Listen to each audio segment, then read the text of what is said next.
And but we still had him come back, even though he doesn't have a new collecting or a new scientific talk.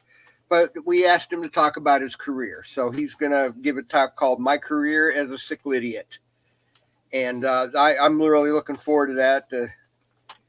Seeing how Odd Conings became Odd Conings.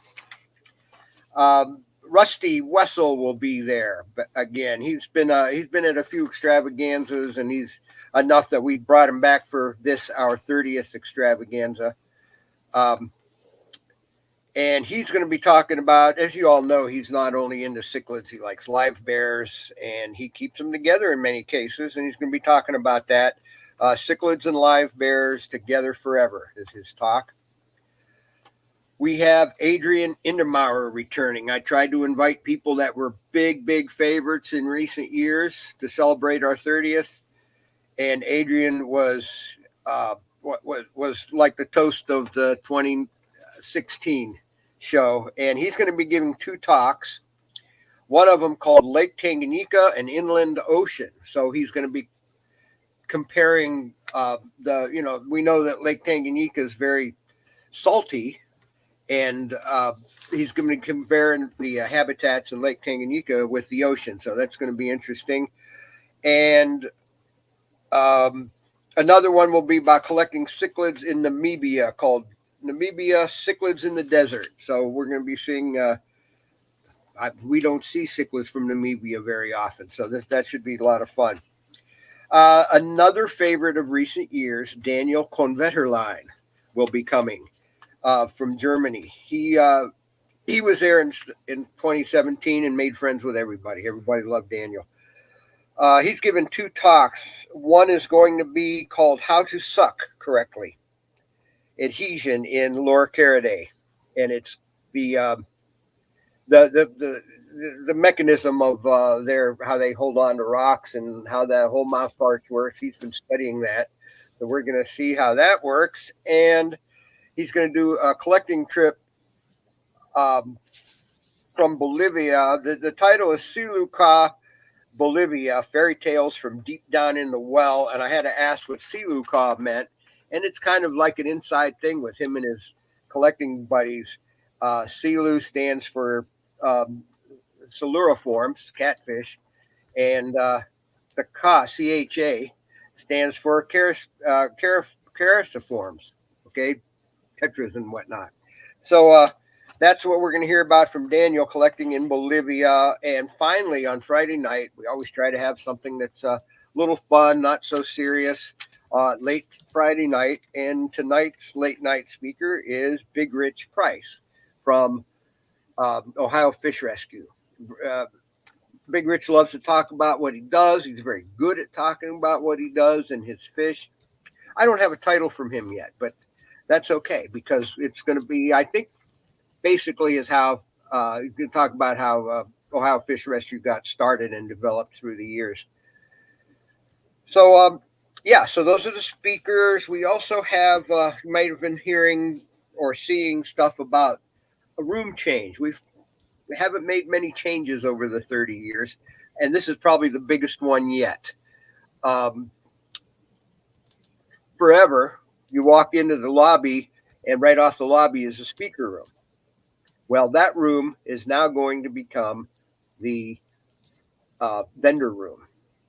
So the vendor room is going to be right out front, and even some of the vendors are going to extend back into the main room. The main room, where the registration table is, that's going to be pretty much the same, except for it's going to be open to the vendor room in front there.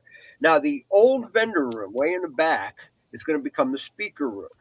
And there's some good things about that. It's long and narrow, so none of the chairs are going to be off to the side where you have too much of an angle for the screen.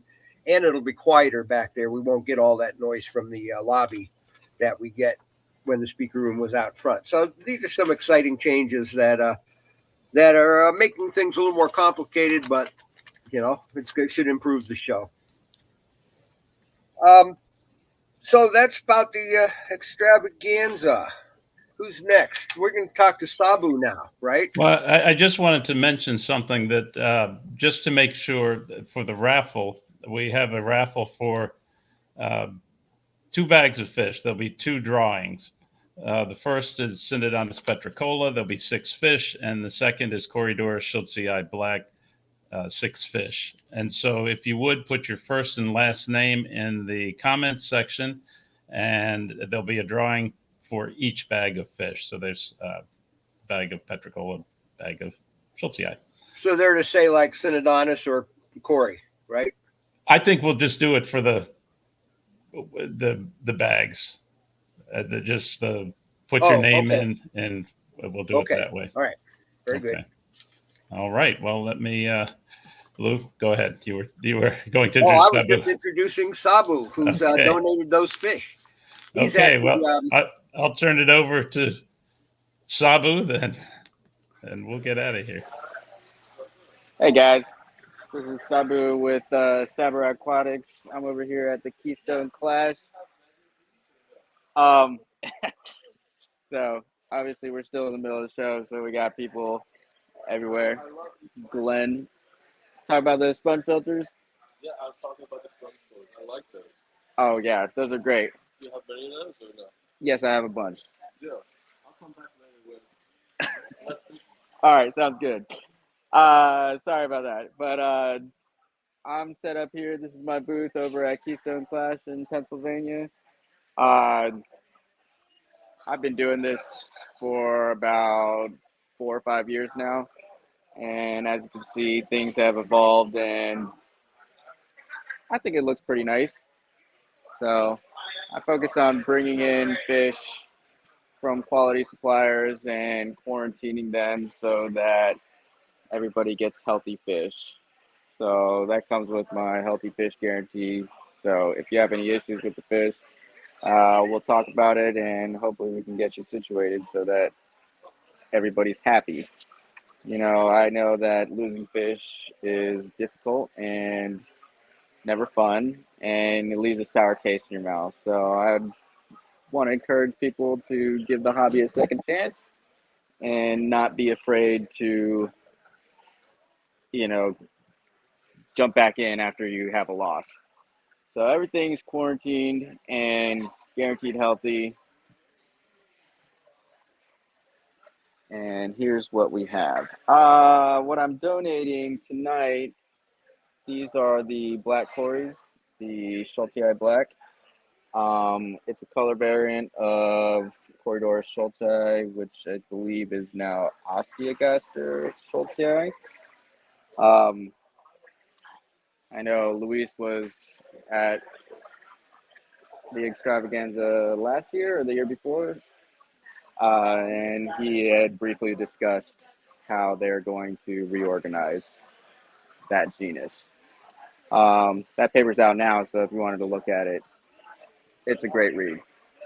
The other donation is the Synodontis petricola. These are actually bred by probably a local hobbyist to you guys. I've been getting them from them. It's a great quality source, so I try to have a network of local breeders that I source locally bred fish from as well.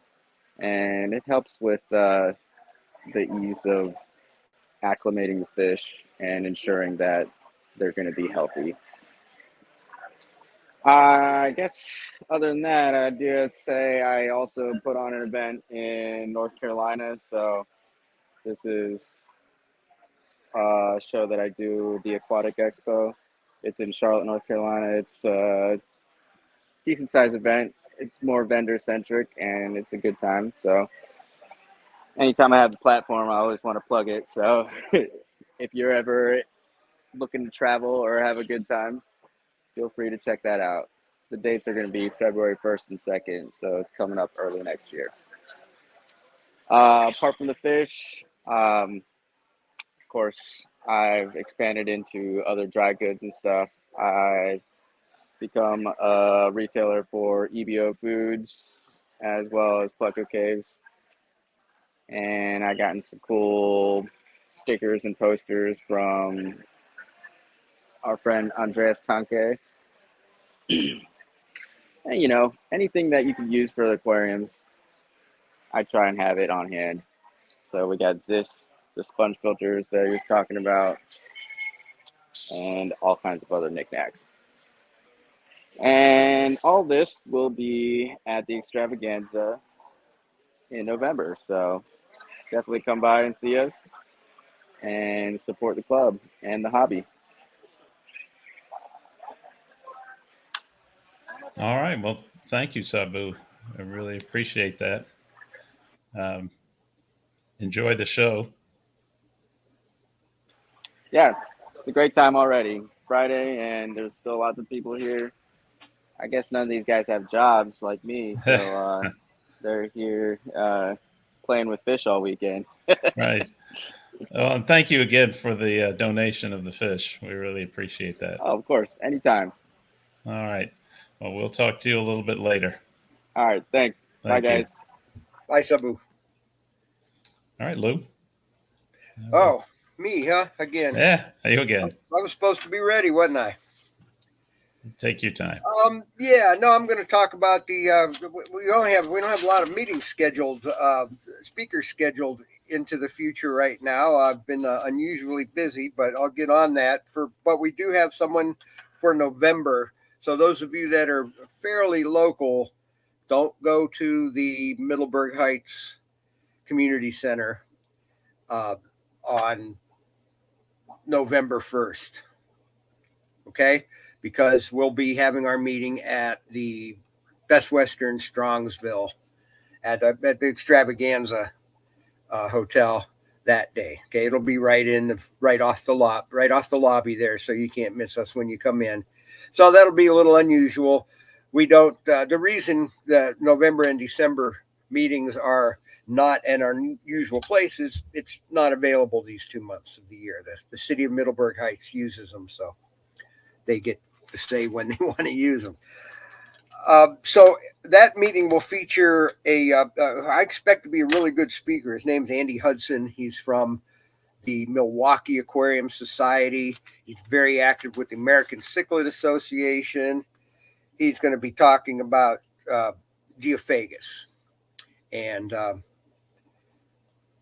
so that'll be unusual. And so don't forget, not Middleburg Heights for our November meeting. It's in Strongsville at the Best Western.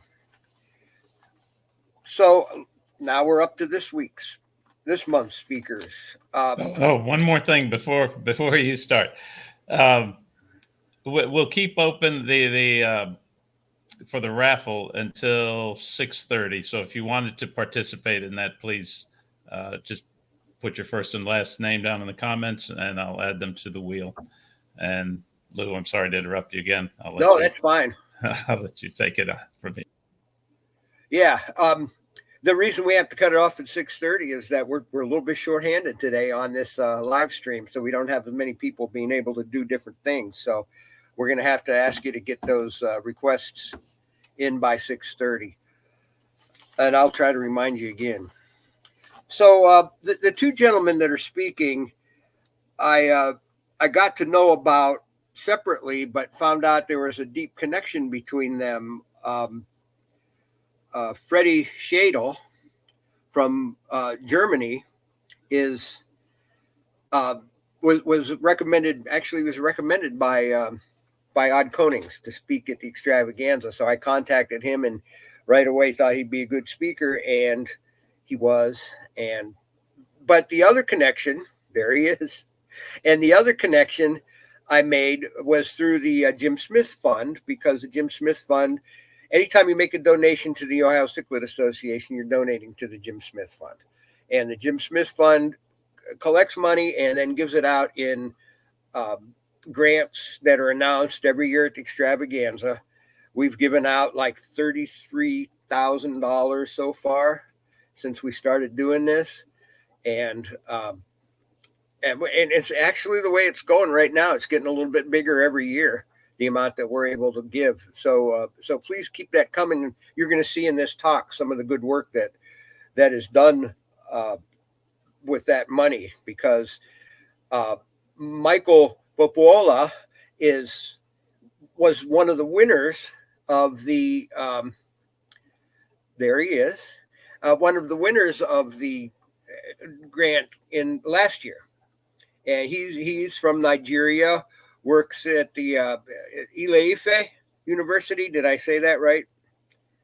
Um, but um, and it turns out that these two guys work together, and so we're going to have them talk about Nigerian fish, some of the new discoveries that Michael and Freddie have been making, and the scientific work done on it. And so Freddie is in Munich, right now, Yes. and Michael is in Saskatchewan of all places. I thought he'd be coming from Nigeria, but no, we're spanning about 8 time zones here tonight, and so I think it's time for these guys to start talking and for me to stop. So here is Freddie Shadle and Michael Popola. Yeah. Okay. So many thanks for, of course, first for this invitation here. It's really a great honor that we can speak here together. Maybe thank you for the nice introduction, Lou, by the way. Maybe some words about myself. I mean, for those who don't know me yet, I'm Freddie. I'm ichthyologist. I did my PhD at the Zoological State Collection of Munich, where I was mainly working on cichlid taxonomy, and later I did my postdoc at the University of Basel, where I did my where I basically worked on the molecular phylogenetics or phylogenomics of cichlids and exploring a lot of stuff. Still describing new species. After my postdoc, I went back to Munich. And last year, I have been to the extravaganza, so some people might know me by now. And I'm now maybe Michael, you want to say some words about yourself, and then I would take over again. So we try to do it in a tandem way to speak today. We have not tried it yet, but let's see how it works out. I hope you will have fun. Okay, Michael, please. Okay. Hi, everyone. I am Michael Popoola. I teach at the University, Obafemi Awolowo University in Ile-Ife. Actually, my interest in ichthyological studies were stimulated by Ulrich Schluen. We got connected on email, and he stimulated with our communication. He stimulated my interest in ichthyological studies. So from that point onward, I've been able to attempt studies of fishes in Nigeria in a way that it has never been done before. The funding by OCA is fulfilling major dreams in my life. Number one, Uli, Freddie, and some other people that I may mention later. For example, Dr. Lawrence Kent. They are people that I've worked with and I look up to, and I see them. One of the things they do is to give talks in some of these associations. This opportunity by OCA is fulfilling that aspect, because now, like the people I look up to, I have opportunity now to present in one of these associations. But the second one is the fact that there are no many ichthyologists in Nigeria, and one of the major reasons is funding. And in funding, there's the aspect for field work, there's the aspect of laboratory work. So the OCA is also giving me the opportunity, although I was able to get funding for the field work, it was difficult to move ahead without funding for the laboratory cost. So that's the second major thing that this opportunity from OCA has given unto me. So I want to register my appreciation for the great opportunities I'm having with OCA. Thank you. Thanks, Michael. Um, so today we want to explore a little bit the fishes of Nigeria together, and so okay, okay. So maybe a small outline what we want to talk about today. So first, I will introduce you to Nigeria because I don't know how much you guys know about it. And then I want to speak about our initial research background, which Michael and me share, because we have met many, many, many years ago, and since then we are working together, which is really great. Um, then I want to say some few words about scientific sampling in the field, because, of course, as a ichthyologist, you're looking a little bit differently on your fish than maybe an aquarist hobbyist. Of course, we are kind of both. So um, there's always a kind of mixture in it, and but still, I want to show you some stuff about that. And then we will dip into the fish fauna of Ilefe, so where the University of Michael is, and then we will look into to central Nigeria, more correctly on the Jos Plateau, and last but not least, we will examine, like explore the fishes of the Lower Cross River. Of course, we will see a lot of cichlids, but I think it's also important to show the fish which are associated with the cichlids in these environments, and also the catfish, of course. So, well, let's start. So, Nigeria. Well, Nigeria is a pretty big country situated in Western Africa. So, um, it's roughly, I looked it up, it's roughly 8 times the size of Ohio State, of the state of Ohio. But it has 230 million people living there. So it's like 100 million people less than the US. So it's pretty densely populated. It's one of the fastest growing economies in Africa. Still, there's let's say a pretty high poverty. I think it's okay to say so. So the gross domestic income is like $1,100 compared to the US, which is over $85,000. So but still it's developing, and it's developing fast, which has also some problems for the fish because, of course, if something is developed, natural habitats can be lost. Um, but anyway, it's nice that it's developing still.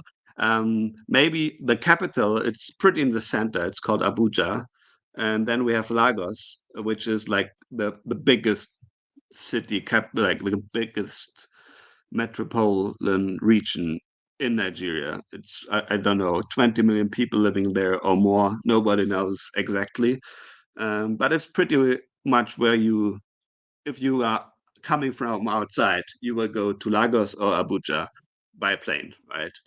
And so it happened in 2014 for me. I still was a small bachelor student, um, and Uli Schlieven, uh, who was kind of my supervisor back at the time, he asked me, "Hey, Freddie, do you want to go to Nigeria?" And I said, "Yeah, of course I want to go to Nigeria." And then he said to me, "Well, there's a small problem. Uh, it's closely after Christmas, so in January, and you have to go to Berlin first to get a visa application because it's not only very difficult for Nigerian people to coming to Europe, no, it's also equally difficult to go for an European to Nigeria. So yeah, I had to go to the embassy in Berlin, which is from Munich around 6 hour drive. So I had to go before Christmas to Berlin to get my visa. I got it, and then I landed 2014. So in Lagos, where I met Michael, which I haven't met before. So when okay, I had some other slides in mind, but anyway, sorry. So this is how it met up because Michael had the brilliant idea to explore the fish fauna of the Jos Plateau. So the Jos Plateau, where is situated more or less in the middle of Nigeria. You can see it. I hope you can see where it is. It's like this plateau, like the elevation is above 1,600 meters on average. It's about 9,000 square kilometers wide. And this place is so nice because it has not been really well studied. Also, it has rivers draining into the Benue, into the which is a major affluent of the Niger, then rivers going directly into the Niger, and then rivers going into the Chad, Lake Chad, which is a Mm. huge lake in the desert. And so, and it's pretty old. And so far, I mean, people have studied the birds. There's even one fish, so Fundulopantias gardneri, which you can see on the right side. But otherwise, nothing was known about the fish fauna over there. And the plan was that we go together there and collect some fish. But during that time, it was pretty, let's say, dangerous. I would say, Michael, right? Because the Boko Haram Yeah. just started, and it was not, let's say, a good idea for me to go there. But anyway, we went. I arrived in Lagos. Um, Actually, a fun story about that. I don't know if I ever told you, Michael, but so I was in this plane, and there was a guy from Shell, like the company, the oil company, and I was telling him, Yeah. yeah, I'm going to Nigeria to meet my new friend Michael, and he's a professor over there, and we were going to fish and do some stuff there. And he said, "Are you mad? Like, do you have bodyguards? How huge is your convoy to go across Nigeria?" And so on and so on. And I thought, I have not met Michael before. I don't know. No, I have nothing. And he was looking at me and he couldn't believe it. This guy lived for 10 years or so in Lagos, but he never left Lagos because insurance would not cover if anything would happen to him outside of the city. So he Mm. was living in Nigeria, but without seeing Nigeria, basically. Which, luckily for me, that was not the case. Like, I landed in Lagos, and Michael picked me up um, without any problems. Also, I had some issues with coming out of the airport at the beginning because they wanted to see paperwork for the nets I was bringing with me. Um, but in the end, it settled out.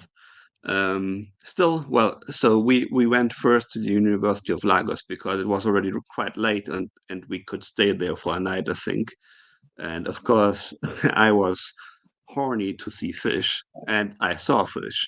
So we had like this, like of course, Sauropterodon, which is a cichlid. I must confess, this little guy was not in good shape anymore. Um, I think we ate it later.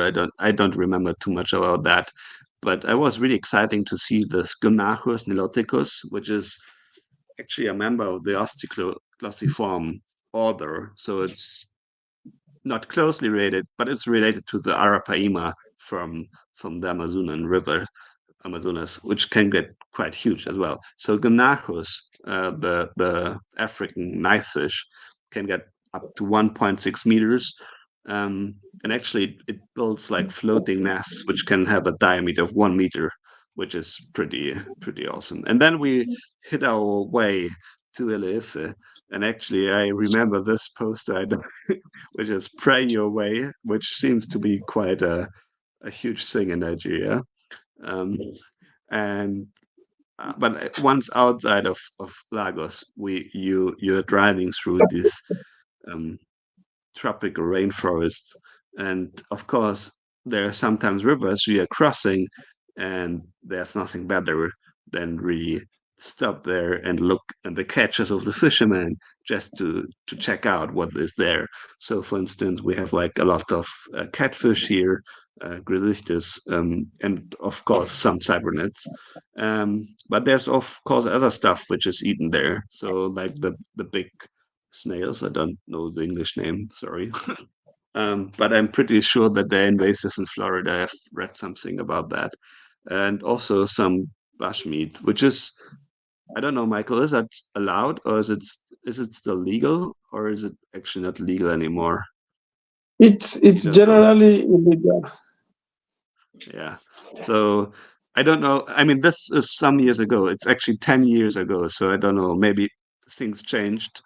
Um, but on the other hand, if you see bushmeat, it means that the forest is still intact because otherwise you wouldn't see it anymore. And now I want to come how we actually fish. So what is a scientific sampling is doing? So we use different fishing techniques like this beach seine. Of course, that is a little bit tricky if you have like trees or big rocks under the water, um, which is never nice. But you can get a lot of small fish, especially if you have the mesh size is small. We are also using fish traps, and it was actually quite funny because I brought some from Europe, and Michael had his traditional ones, and of course the traditional ones were catching way better than the ones I brought from Europe. Um, and normally you put them in small creeks overnight or just for some few hours. That is completely efficient, especially if you put some of this uh, pasted, I think it's like manioc or cassava with some flour, and you put some oil in it, palm oil, and that is super catchy. As you can see here in this bucket, it's full of epiplatus basically. Another way is, of course, using the frame net. That is a picture from the Congo River, so it's not in Nigeria, but anyway. And then, if you have once you have sampled a lot of fish, um, of course, you want to get DNA samples because nowadays a lot is done with morphology, but to distinguish species, also for the or and to explore the evolutionary relationship, we need the DNA. So for that, we basically cut a small thin clip from the fish. We put it into ethanol, and so pure alcohol. So each fish will get a gill tag, which you can see on the left upper side. So and which will then put into the fish's gill, so we can afterwards in the lab recognize, okay, that fish and this DNA belongs to that fish. And another very important thing is then to photograph the fish before you put it into formal, because once it's in formalin, it will lose its color, but also it will not. Um, so the formalin will destroy the DNA. So we have to sample and process the fish before. What we actually were doing here in the full sun, so it was pretty hot. Here you can see. So afterwards, the fish will be put into formalin, and so they are all of them, of course, were sacrificed before using uh, some some stuff, so they didn't suffer before. And with that, actually, I want to switch and show you um, the fish fauna of Ilife. So here you can see again like a satellite map from basically Nigeria, and Ilife is here in the center. And if you look on the satellite map, something which is very striking is that the university has a huge part of forest which is still more or less untouched, which is incredible. And we were fishing actually in this university um, compoundment. Um, Maybe Michael interrupt me if I'm wrong, but Ilif is like the place where the king of the Yoruba people have their palace, right? Yes, yes, one of the prominent Yoruba kings. Yes. So it's a really historical city as well, which is for me it was super interesting. I mean, I was very young back in this days, 2021 or something like that. And yeah, it was really cool. So you're entering the university through this huge gate, and then of course you have like universital buildings, but on the same moment you have still rainforest or like less or more or less rainforest. They're full of like huge fruit beds and which would hang in the trees. But also we have a this is Michael's lab. I think it's still looking the same, more or less, maybe, right? Can you remember that Yes, one, Michael? Yeah. Yes, So yes. there's some tanks, some aquarium tanks, and of course some stuff. Uh, Another professor over there, he was working on beetles, and you can see that the equipment sometimes is not, let's say, optimal. I think Michael, you would agree on that. So this is how the researchers have to work over there, but still they are working, and that is what is so impressive. Of course, I was invited to give a small talk over there as well. Um, so I had to talk there. About well how to make a fish collection and so on, and a little bit telling them around about the zoological state collection of Munich. And one thing which was pretty amazing is they put on this generator because there was no electricity. And I remember that the generator was super loud, right, Michael? And actually, I think only the students in the first front could hear me, because the other ones, it would have just been too loud. But anyway, it worked out. And of course, Michael told me you cannot have been to Nigeria without going to church. So, of course, well, this was the end of the trip, but we went to church, and I have pretty cool memories about that. We will come to the fish in quite a few moments. I just want to give you, before we start with the fishy part as well, like the life over there. So of course you will eat some meat. Uh, there's a lot of chili, like it's very spicy cuisine over there. Um, Very spicy cuisine. Here, the family of Michael, like how I lived in my small tent. It was really pretty cool. But anyway, so let's go to the fish. And here we have like a typical small rainforest stream, very shallow, not too much, but very not too much water. Um, He actually, it's a cacao plantation, like chocolate. You make chocolate out of it, and it's full of like amphibs, but like small frogs. I think we have like 130 frog species in Nigeria, and we have actually 243, most likely by now, more freshwater species, uh, fish species in Nigeria as well. So, what are you finding in the small creeks are not so much as cichlids, but are really these enteromios, like small barbs, which can be quite pretty. So, Enteromius calypterus is sometimes found in the hobby.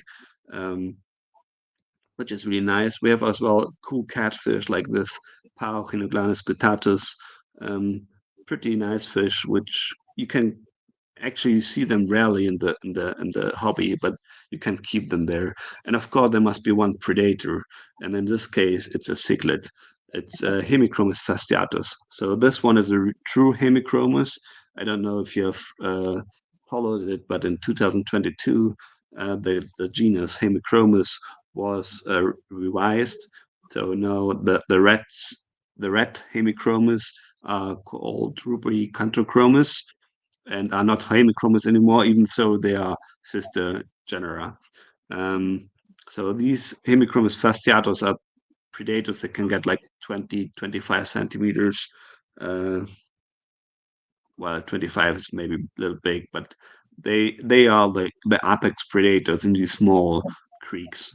Um, Maybe I've just followed by the catfish clarias. So these guys are really tough, and I mean, for the hobby, they have not so much impact because they are brown. You rarely see them, and they are eating all your small barbs or live beers or whatever you have in your tank. They would eat it.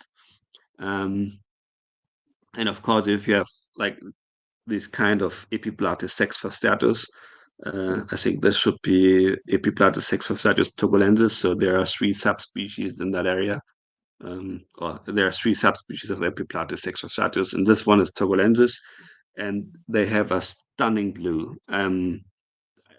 Unluckily, my pictures are not so super nice here, but I remember them as very very beautiful, and I'm pretty sure if somebody's visiting Michael in Ilife, he would happy to show you where to find those little guys. I think maybe did you went there with Florence Kent? catch Yes, some of yes, these epicarpus? Yeah, yes. so I imagine. Yeah. Okay, and then of course we have Cardizoma, so these true crabs. Something some people maybe not do not know is that Africa has no crayfish, but it has a lot of different crab species, like true crabs. Those little guys here are living like amphibs, so they are living on the soil on the just at the shoreline, and they make burrow holes where they live, and you can easily catch them, especially during night. During day you don't see them, but during night they are all out and looking for something to hunt. Um, I don't know what this picture should show. Oh yeah, so because we had to collect the fish traps in the night, so it was we went through the jungle in the night. It was a little bit spooky, but we saw a lot of these crabs everywhere. I don't know, Michael, are people eating those? Yes, people eat them. Yes.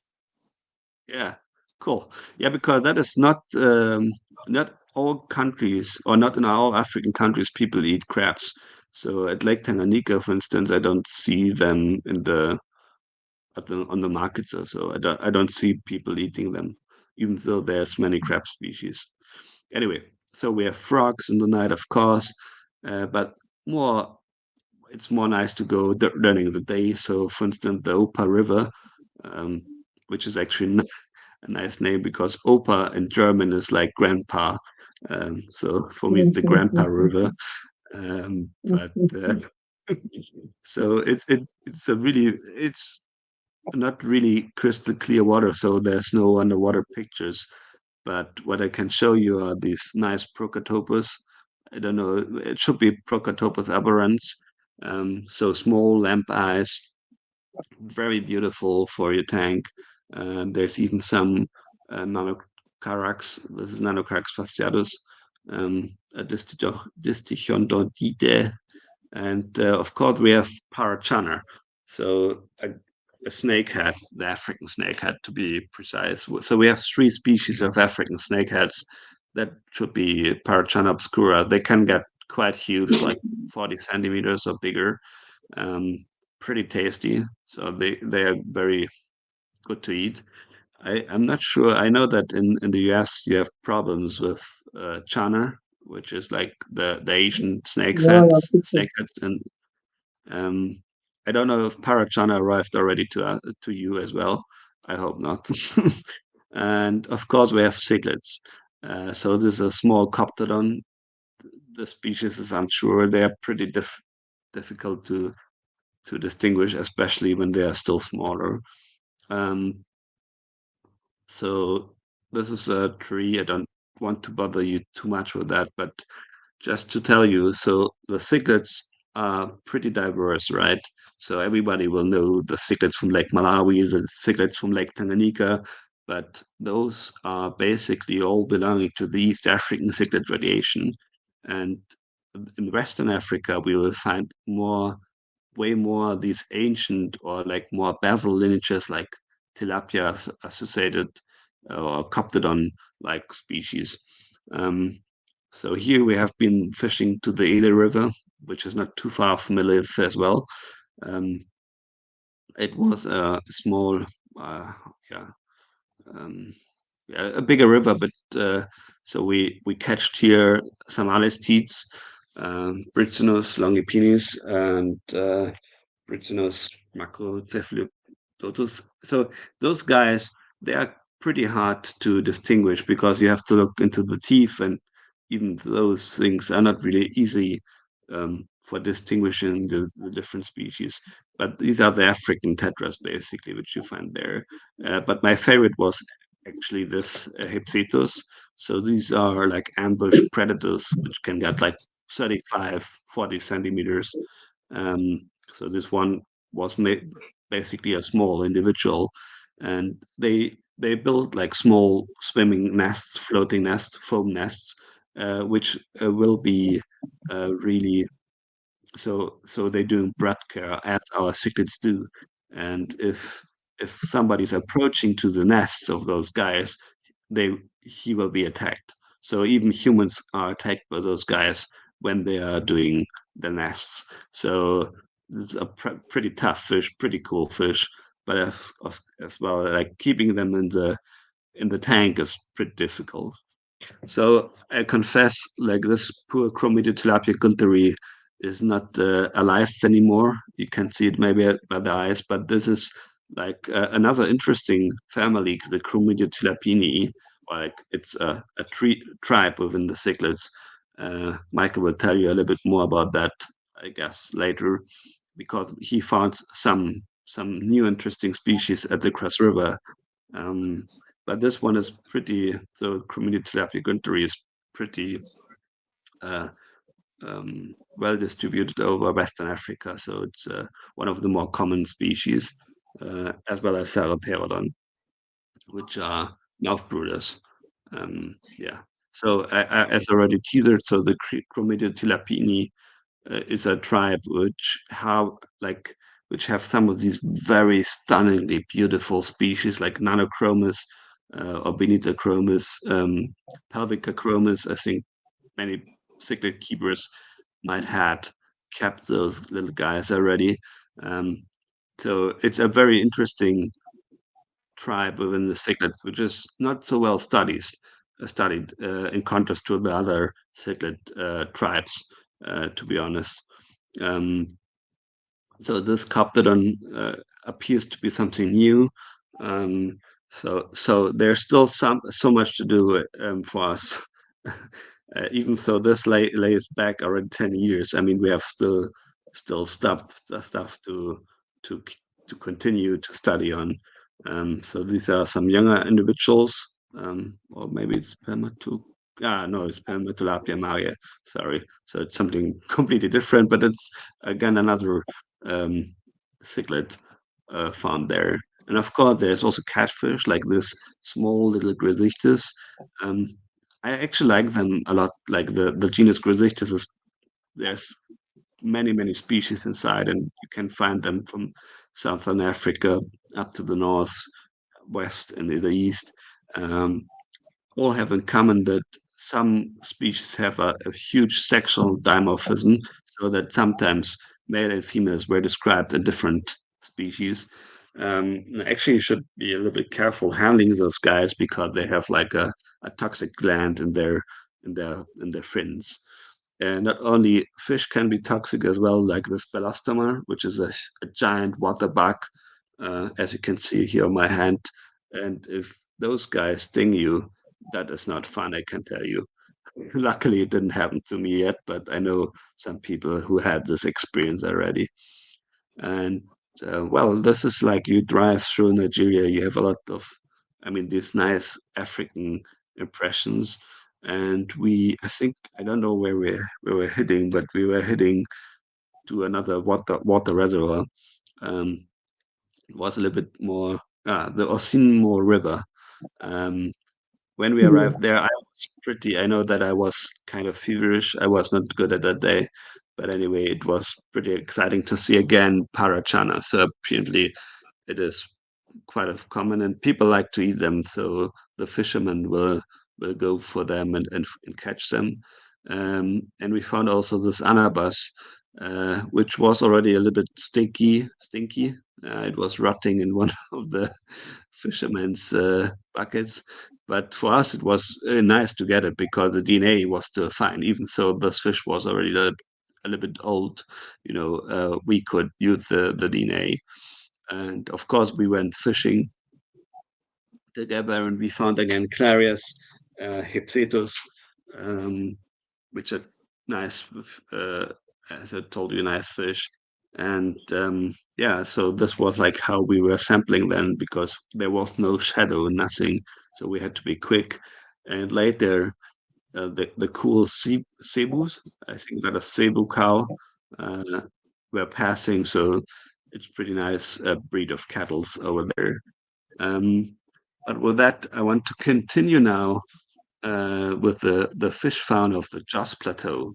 So I already told you the Joss Plateau is this uh, nice very nice plateau in central Nigeria where I couldn't go actually, but Michael gave a fuck for the Boko Haram and just went anyways.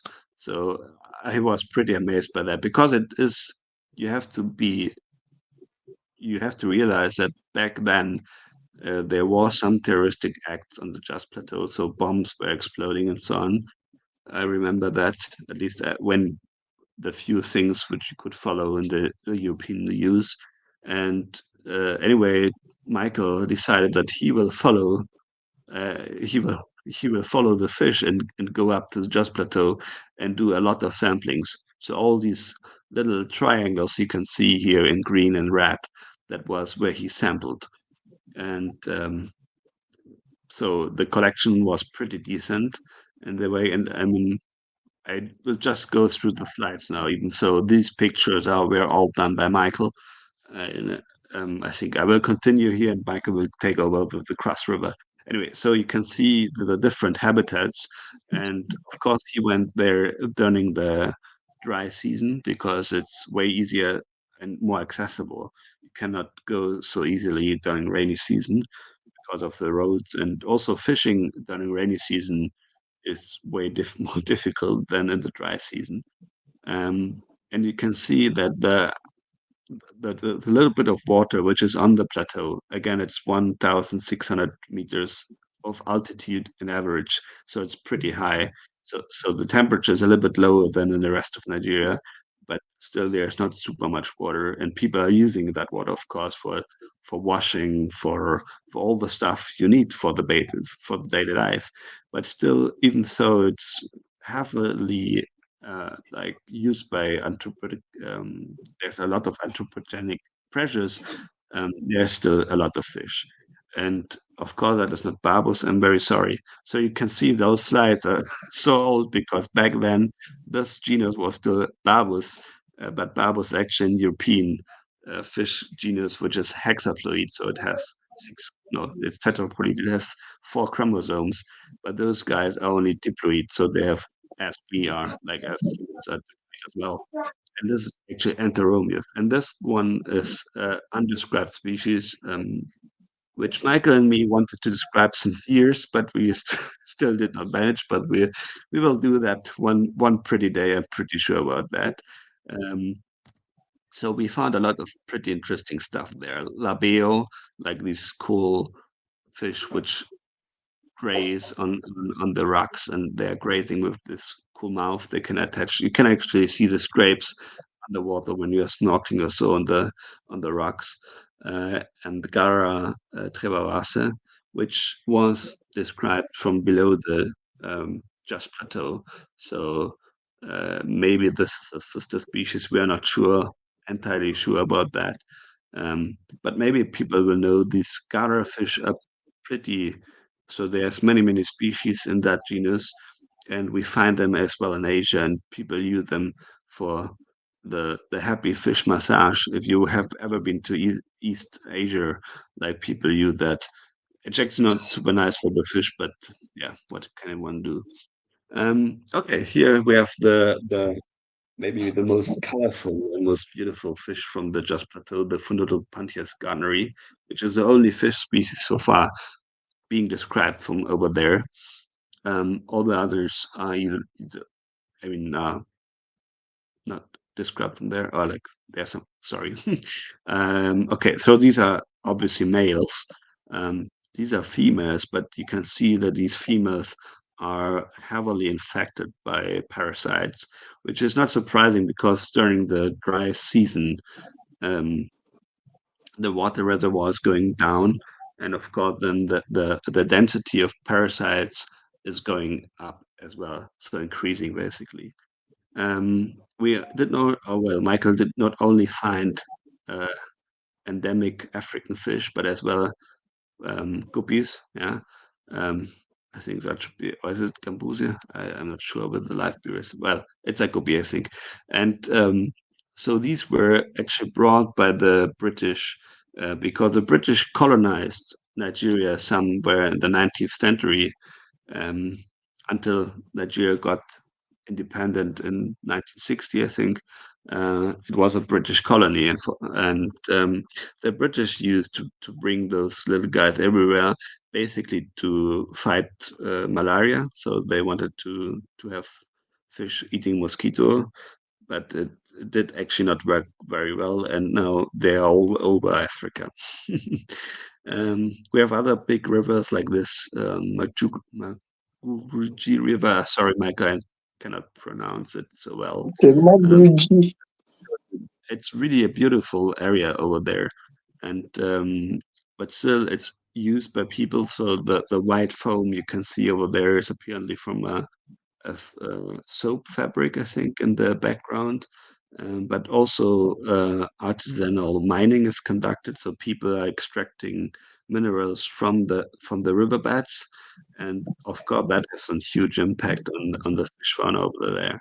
Still, there is still plenty, and we hope it stays like that. But there is some um, yeah problems facing the fish face some problem over there.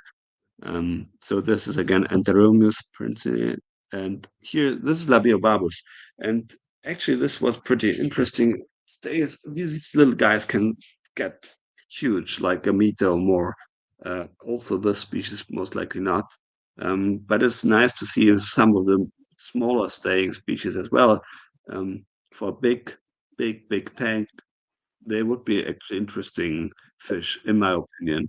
Um, as well as labeo, and of course the Rayamas.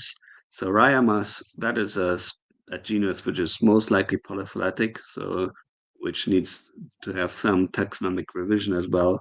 Um, but they are looking a little bit and doing a little bit the same thing as our trout. Yeah. So they are eating small insects, smaller fish as well.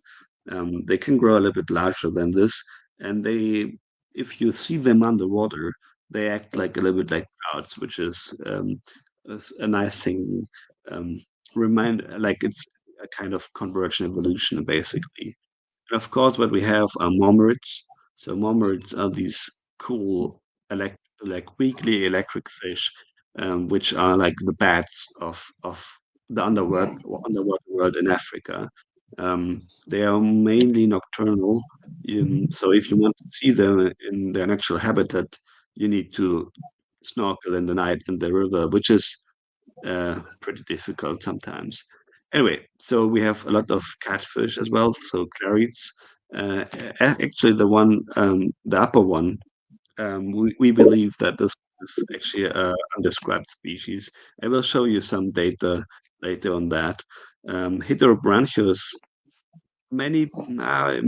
I don't know if it's as well in the US, but at least in Europe, we import clarias and other catfishes as food, mainly coming from Asia, basically. But sometimes you would mix heterobranchus with clarias, so you would make hybrids which are breeding faster. And heterobranchus is closely related to clarias, but you can distinguish them because heterobranchus have uh, this fat fin in the end, which is not present in clarias. Okay, so that is, but otherwise they're pretty similar. And of course, we have mohawkids like this Synodontis, which is, I think, also believed to be a new species. I don't remember too well. And cichlids, who would have guessed? But of course, they are cichlids as well. And the first one, and the upper one, is an Oreochromis, so the Nile tilapia. Basically, that should be Niloticus, even though it's not put here the name, but it's Oreochromis niloticus. You can recognize it because of the stripes and the caudal fin. Um, and we had, interestingly, differently, um, differently colored coptodons. So this Coptodon is not related to tilapia. It's a different tribe actually, and it's also not related to the Nile tilapia Oreochromis. So it's getting very confusing when dealing with cichlid taxonomy. But many years ago, everything would have been called tilapia, but nowadays there have been a lot of revision, and that is Coptodon zili or SPS zili or CF zili. Um, and we have like the small bluish variant and the small greenish variant. And actually, so it seemed that there are differently colored Coptodon populations on the Just Plateau, which wanted to investigate further.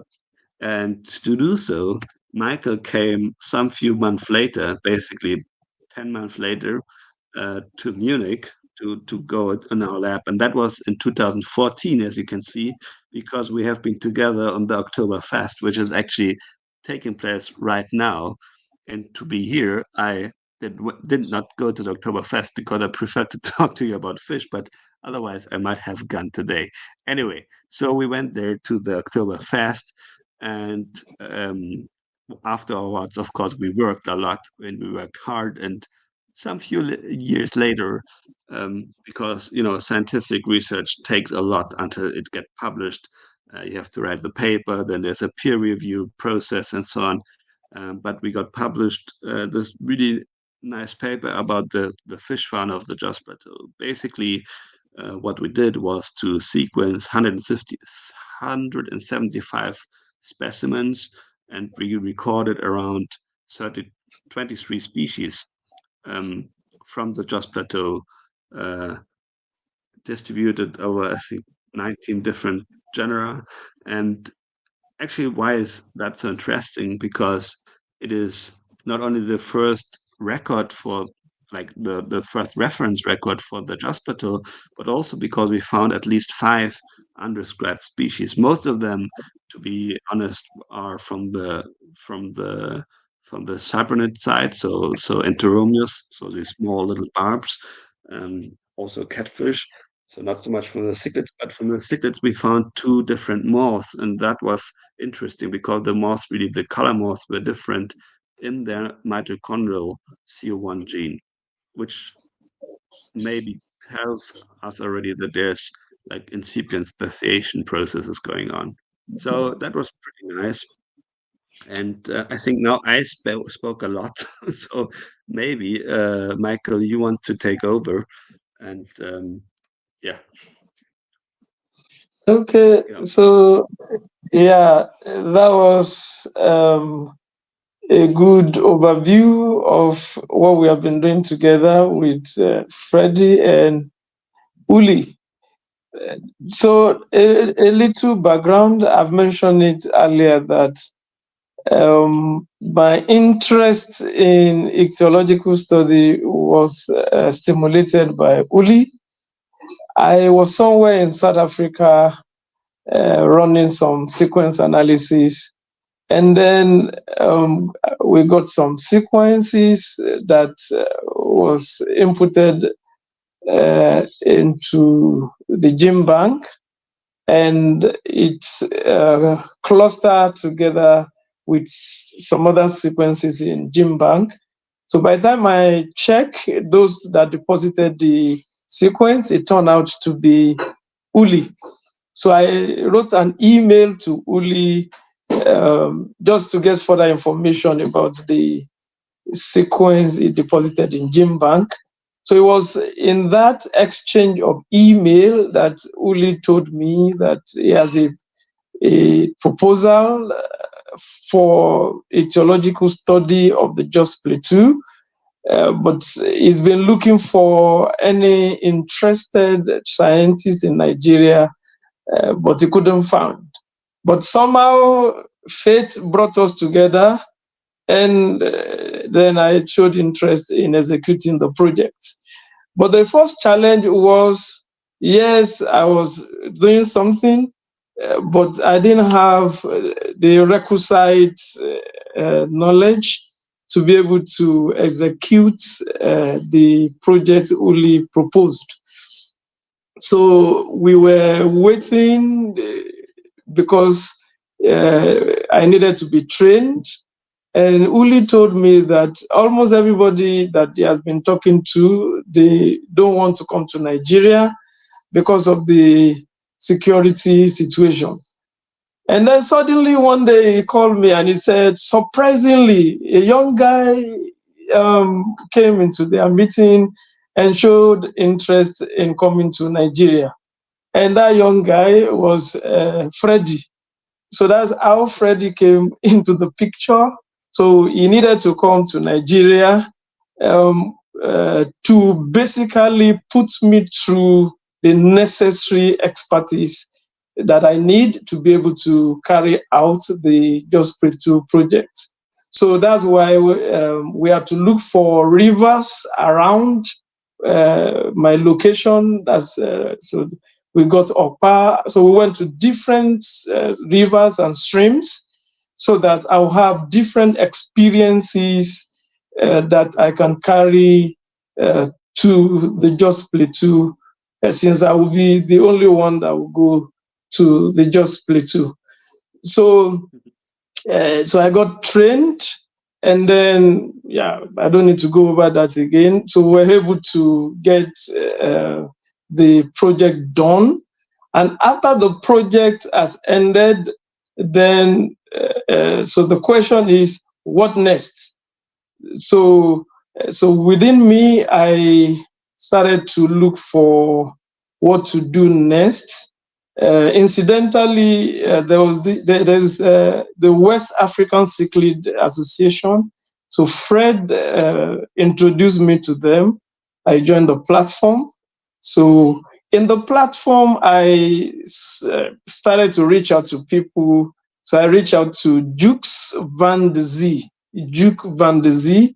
and because when we went to the Just Play 2, because because major rivers in Nigeria, Chad, Niger, and Benue took their sources from the Just Play 2. So one of our hypotheses was that we should be able to find relic species on the platform, on the Play 2. But it turned out that we didn't get relic species, but what we found were new species. And so that gave me an idea that if there are other places in Nigeria that have not been explored, so the chances are high that one will find new species of fishes there. So when I started reaching out to people in West African Cichlid Association, so I reached out to Duke, basically because I know the European people, the white people, they've been to Nigeria, they've studied almost every part of Nigeria, and the articles, the documents, they are not readily accessible with the locals. So the only way you can do anything new is to see how to connect with these people. So I was asking Jukes whether he has information about what part of Nigeria has not been studied. And then I was lucky to have his attention. So he supplied a lot of material. And that's how we came to the lower Guinea part of Nigeria. So Nigeria is divided into two ichthyological provinces. So incidentally, the Just Play 2 fall into the Nilo Sudan, while the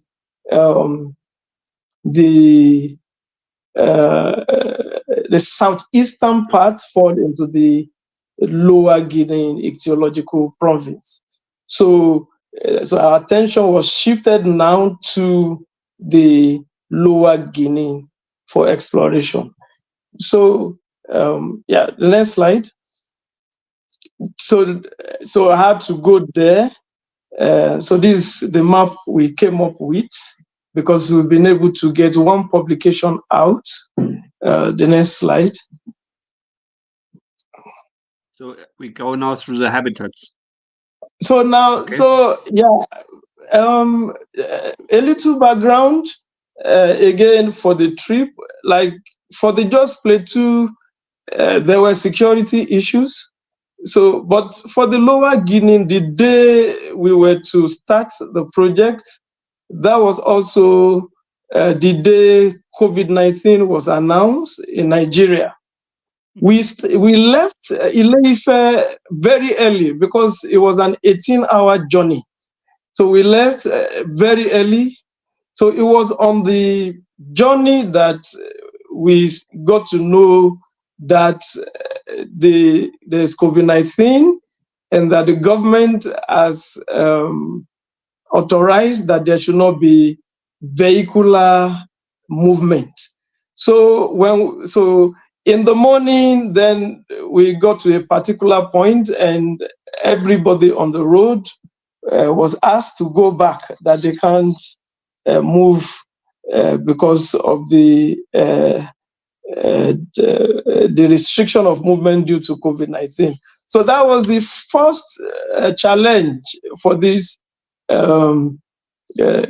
Calabar project, the Lower Guinea project. But we, like, the motivation for the Just Plateau, I didn't want to give up. So we had to look for ways around all the blockages, all the restriction, and eventually we arrived at the location to start the project, which was Ekang. It was 18 hours journey from Ile-Ife. Unfortunately, as I got to Ekang, the community called a meeting and they told us that they are surprised that I came into their community because they also had in the news that there's supposed not to be movement around. So they told us that there's no way for us to continue on the project. But before we left, because we had to leave, so I asked my assistant, and then we went around and then collected some fishes, and then we moved to another location. And in the location, so that was Owam. So they were receptive, understanding our plight. So the second collection for that period, 2022, was now in the city of Owam. So now this particular habitat, the previous one, so this river, this stream, so all the collections were either in streams or river. So this river was at the back of the place accommodation we were offered at Owam. So we had to start from that little stream. It was in this stream that we collected the Benitochromis species, Benitochromis. And in this stream also, we collected Epiplatis infrafasciatus. We were also able to collect Fundulopacha skili in this stream. And then, so we can go to the next slide. So the streams are either like the previous one or this other one. So it's either they are the normal streams with sandy bottom, or you have situation where they are mostly rocky. So those were the habitats that we found to collect the fishes. So in starting the project, so we had projections, we had expectations. So we had a long list of projections and expectations. So so there were taxonomic, in the area, there were taxonomic issues around Fundulopacha species.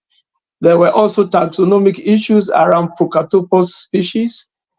And so because, so Duke is into those other fishes, so he advised that we should get in touch, for example, with Cichlid experts.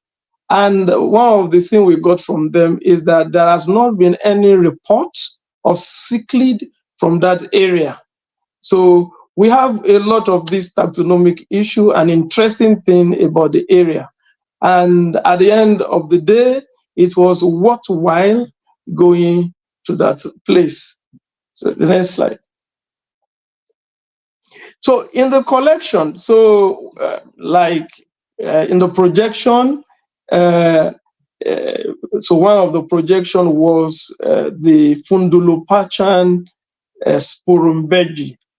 It was first collected in 1974, and it was collected by some aquarium hobbyists.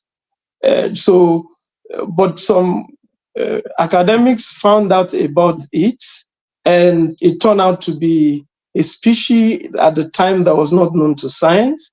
So it was described, but after that collection, it was never found again.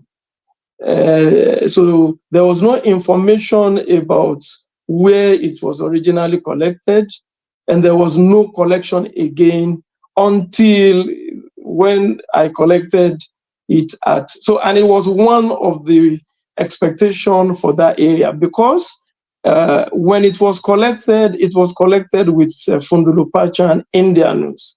So it was then hypothesized that it's possible that it could be found anywhere indianus can be found.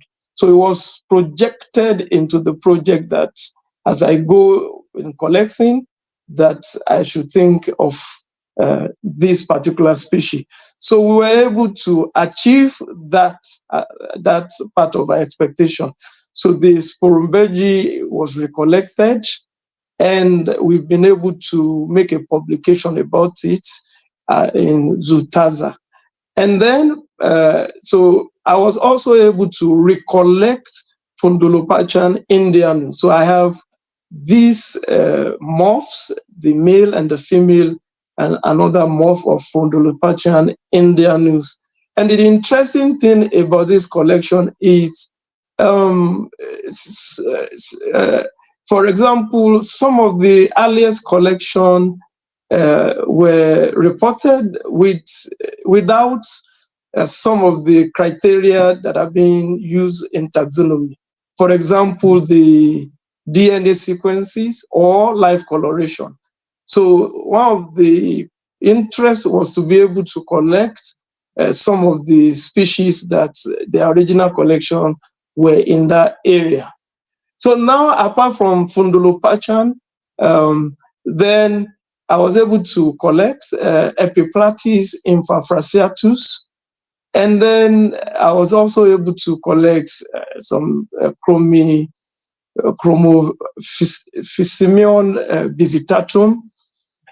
In the projection, we projected about Procatopus because there were a lot of wrong synonymization with the Procatopus species. But from my collection, so what I was able to find actually were 2 undescribed species of Procatopus.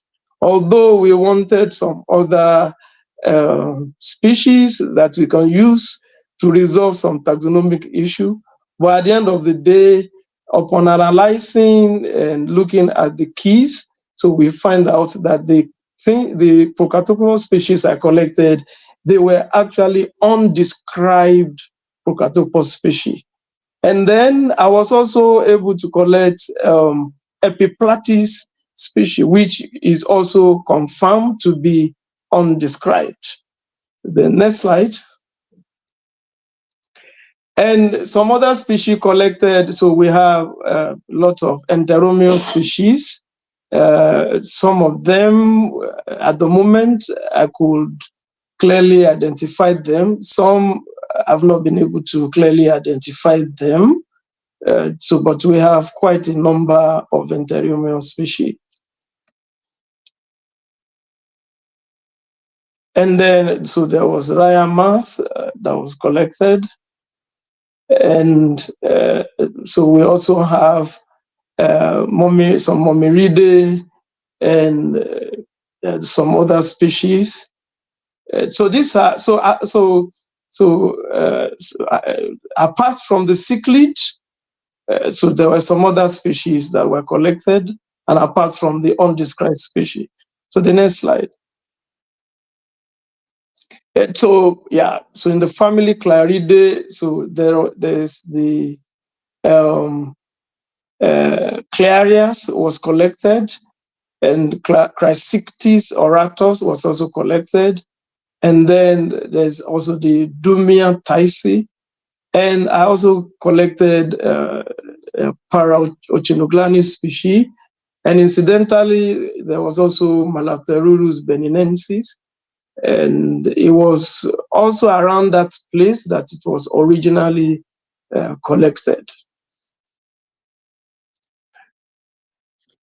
So now to the cichlids. So yeah. So from the interaction that I had with Melanis Tiassinin and Anton Lamboch in the conceptualization of the project. So they basically said there are no reports of cichlid from that area.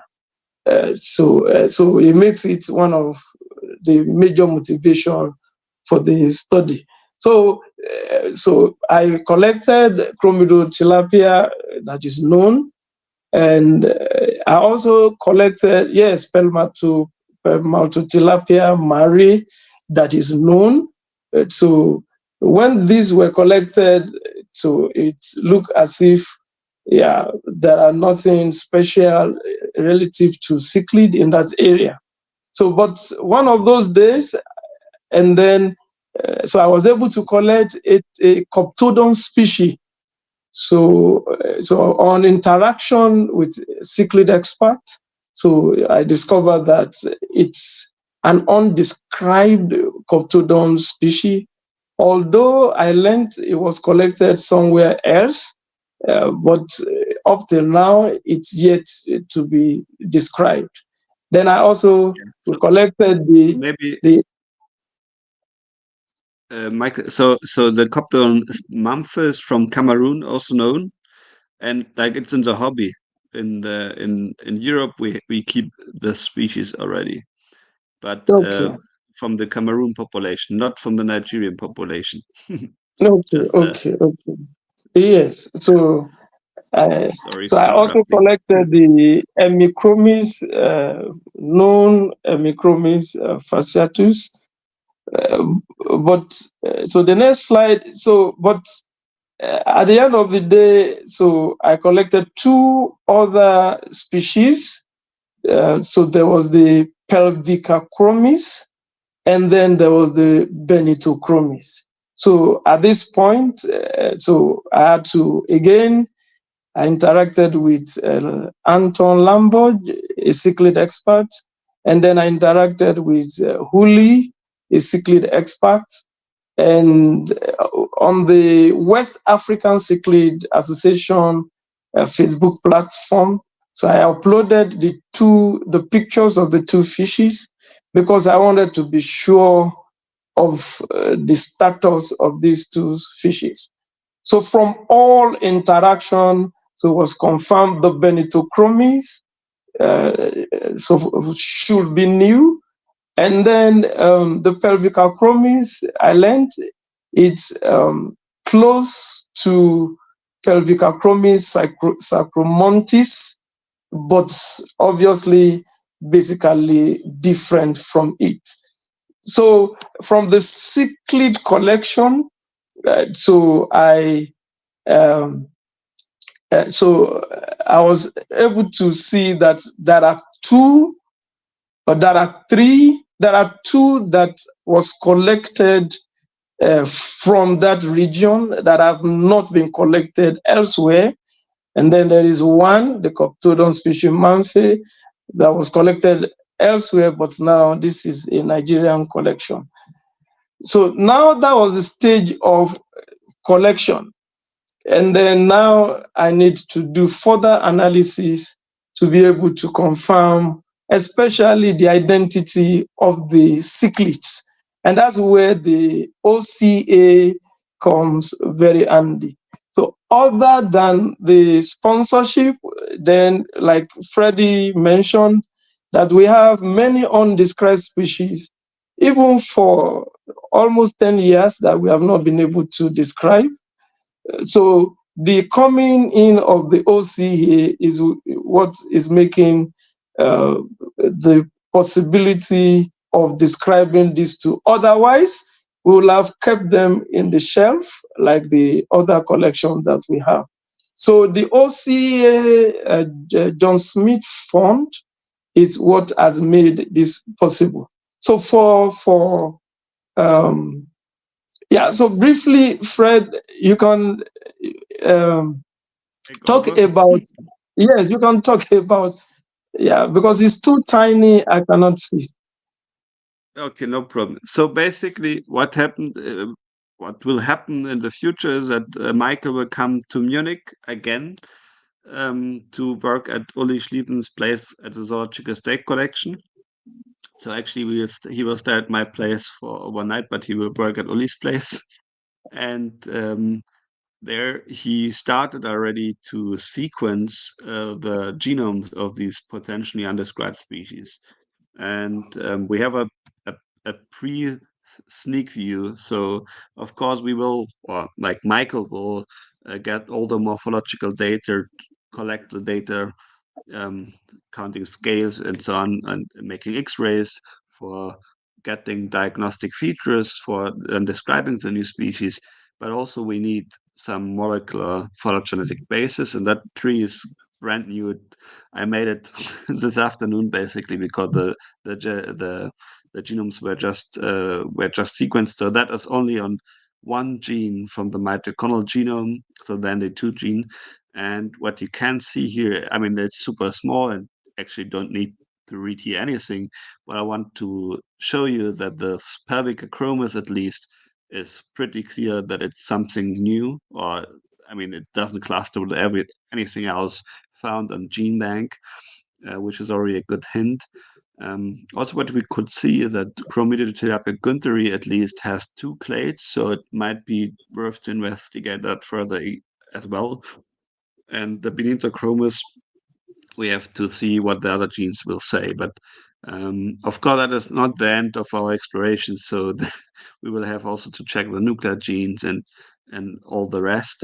But we are really happy to have already seen that it's not just a postulation that is Pelvica chromis, for instance, a new species, but it's pretty sure that it is. But now Michael needs also to collect the morphological data, and this is basically why we have like this small little picture here at the right side showing one very small section of the zoological state collection, and where he will be in 1 week or so. And yeah, we hope then to give you some updates in the future. I think here this is something for you, Michael. Again, I don't know where you collected this little guy, but Okay, so when we were done with the Eastern Forest block of the Cross River, we had some time left and we didn't just want to while away time. So but together with Freddie, documented species of fishes that were originally collected in that area, and we felt like recollecting them again. So one of them was this fish, and we were very lucky because with anthropogenic activity, it's very difficult to find it. But we were lucky to recollect it, to be able to provide, because from literature, since it was collected, so there's no DNA record. So we want to, so this is just a representation. So there was Synodontis rubianus that we're also able to collect. So we have all these collections that are there to work on. So apart from the cichlids that now we are able to progress with the sponsorship from the OCA. So the next slide, it's about some of the locals that I had to stay with. Because I was never in that area before, I had a projection that there will be some accommodation, hotel that I will be able to stay. But on getting to the place, it was a very rural place. There were no hotels, there were no accommodation. So the locals provided free accommodation for me. So the day I was going, so they gathered together, and this is one of the pictures we took. That was the last night. So because in that place, the place is 6 hours away from the main town, and you only have one vehicle leaving that place in a day, so you have to travel in the night. So after this picture, I had to take a 6-hour journey back to the main town. Perfect. And this is like, Yeah. I think now our journey ends as well. And yeah, I think we want to thank you for your attention, for everything, basically. I think I also speak for Michael here. And of course, we are still sitting here a little bit. And if you have questions or stuff or comments, we are really happy to answer those. And I hope you had fun, guys. We had a blast. That was great. Thank you. And we've got some questions. Yeah, I've written down a few questions of from the people joining us here, Okay. and a couple of my own, but I'll get to theirs first. Joe Doyle wants to know, had two questions actually, and this is kind of interesting. Where does the water come from on the Jos Plateau? Since it's already up so high, the water's got to come from higher up. Yeah. Okay. Yeah. So what I found, so so it was an experience. The major rivers, like let's say you say Kaduna River, for example, all those major rivers, I found out that they started as small streams. So, and then along the lengths, they started to grow bigger. And then they form waterfalls. So when they form waterfall, the currents become stronger at the lower part of the plateau. Right, and then it come from on the plateau when you're up high on the plateau. Where to get that started? Well, the plateau is 9,000 square kilometers big, so it's huge. So it collects a lot of rain. So it's yes. So there were more collections of rain, and maybe some other streams joined each of them along the length. So the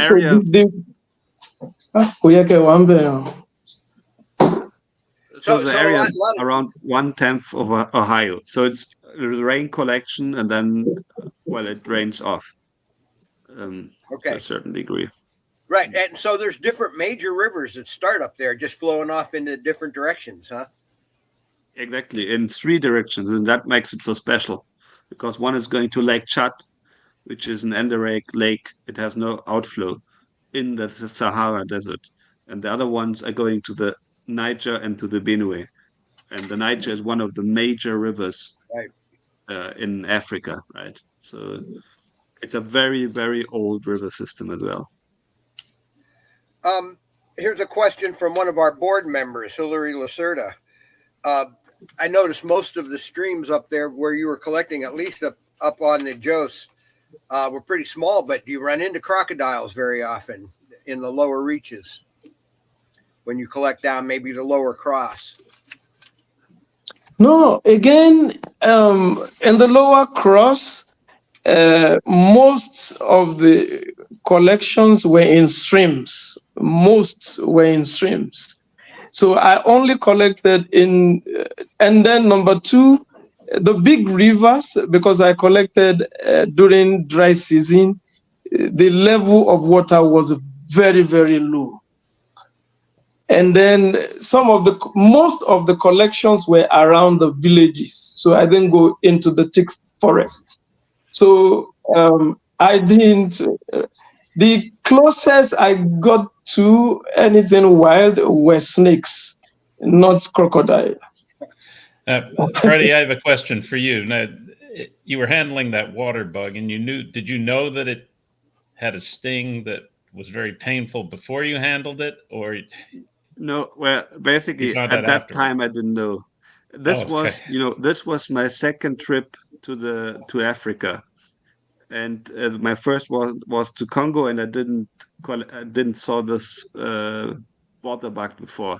Was the first time I collected it was in Nigeria, and I didn't know it. So it was only later when the entomologists in at our institute told me, "Well, you got pretty lucky, guy, because that could have fucked your trip." Like this was more or less his words. Um, yeah, Well, that's so I good Yep, to didn't that know. know would that. ruin all So the fun. I have a question from another OCR board member, Roger Stark. He asks if all the Oreochromis that you found are endemic, because we have problems a lot around with Oreochromis as invasive species. All right, I'm seeing a frozen screen. Yeah, there you you're are. You're frozen. Did back. you hear my question? Yes. Okay. Yes. Michael, should I answer or do you want us to answer? Yeah, you can answer that. Yeah. Well, so we found mainly Oreochromis niloticus. Niloticus, yes. And They were invasive, huh? no, well, they Oh, are Nilo-Sudanic, so they are from that area. okay. We would have to check the haplotype because you find them in the Nile, but also the Nile and the Niger have been connected during a period many thousand years ago. Okay. So we find species from the Nile also being present in the Niger.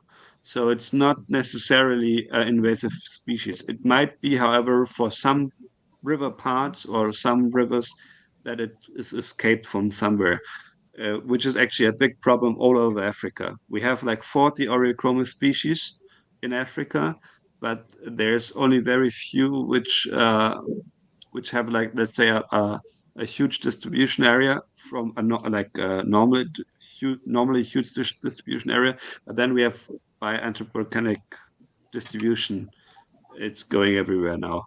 So it's not very straightforward to say this population is invasive or no, this population has been there since ever. So it's not as in the US, because in the US it's not native.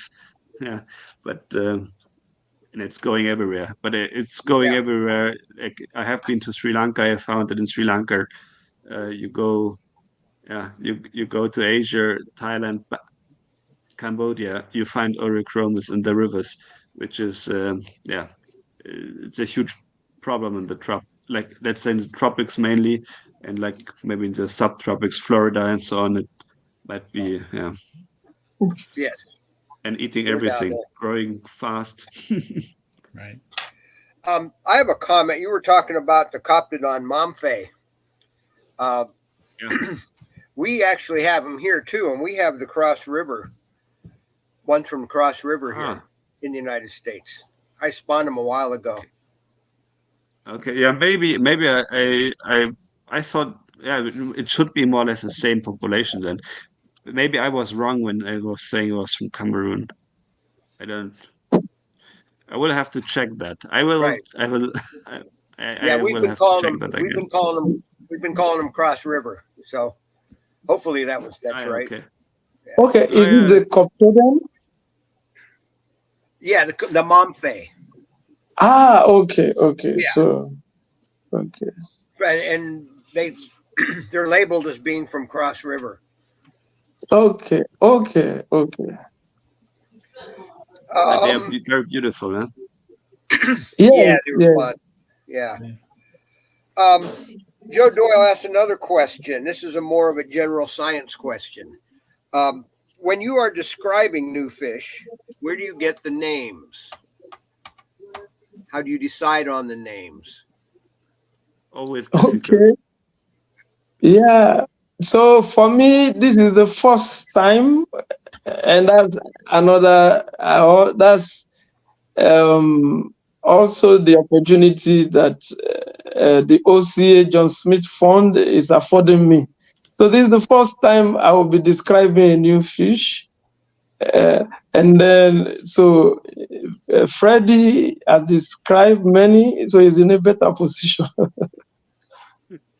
Well, so it depends, you know, on several things. Sometimes local people will tell you the species name in their own language.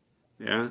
So sometimes I try to Latinize then the local name because it makes only sense if, I mean, we are describing them as researchers, but other human people, other people know them for generations. Like if you go to certain parts of Africa, there's a new species, okay, but then the locals will tell you, we call that Kimpala.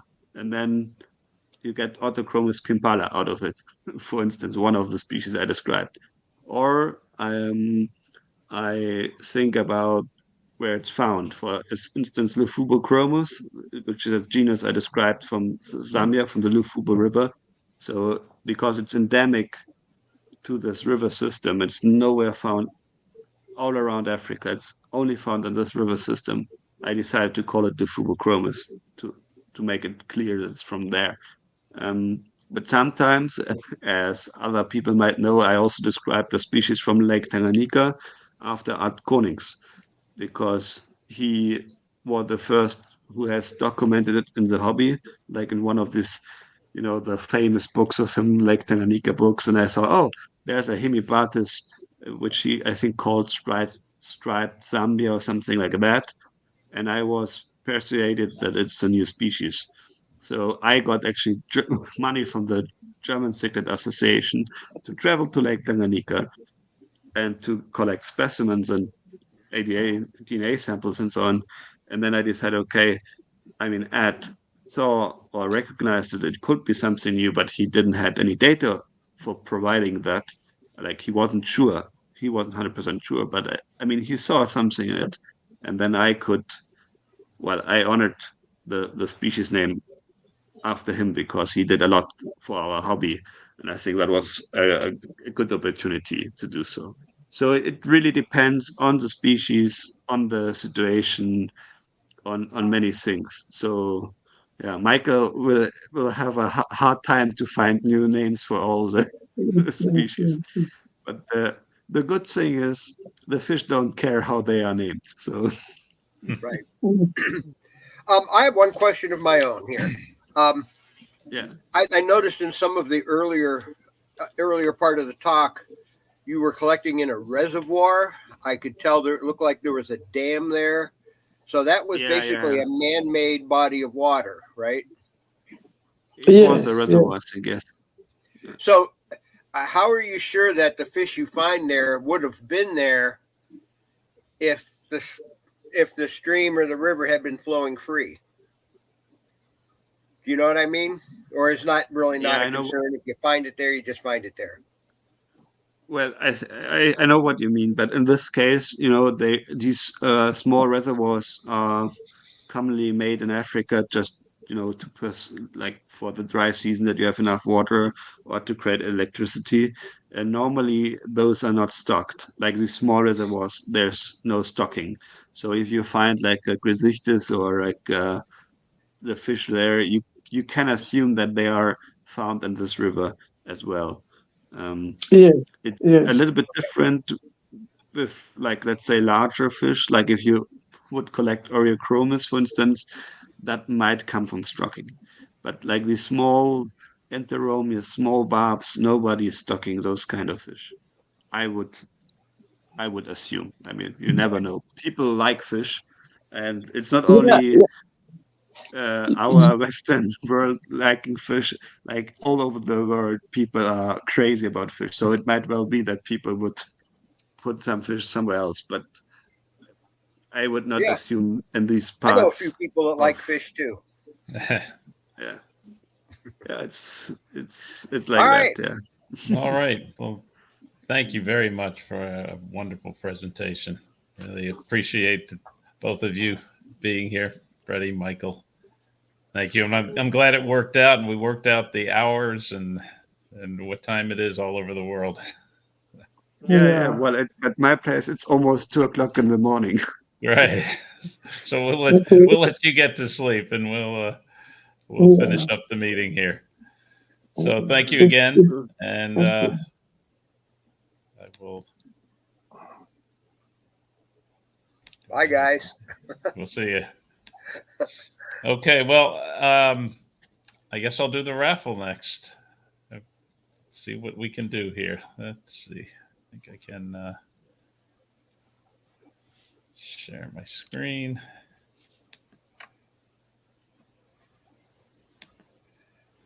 Now comes the hard part.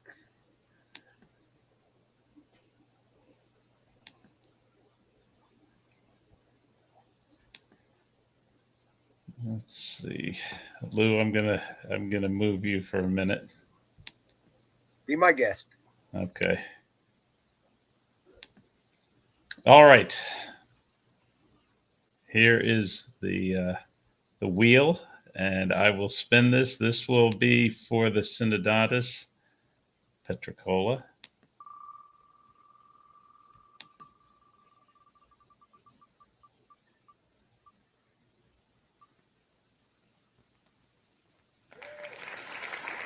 Tom Rizzo.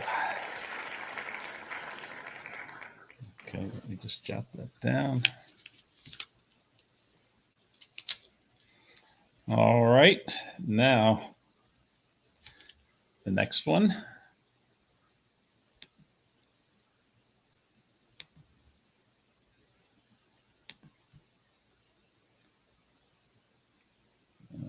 Okay.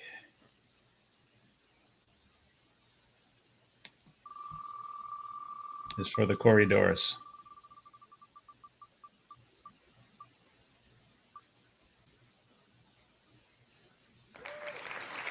Don Gray. So let's see. We will ship the fish to you. I think what I'll need are the addresses, which Don, we probably have yours in. We might have Tom's. Yes, I think we do in the OCA. Congratulations, gentlemen. Yes, congratulations. All right. Well, Lou, you want to talk about next month? Oh, and once again, yeah, thank you to Saburai Aquatics for Sabu for donating those fish.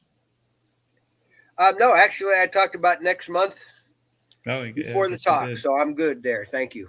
Okay. Well, thank you everybody for attending. I truly appreciate it, and thank you to Freddie and to Michael and to Sabu and to Lou for putting this together and making it run relatively smoothly.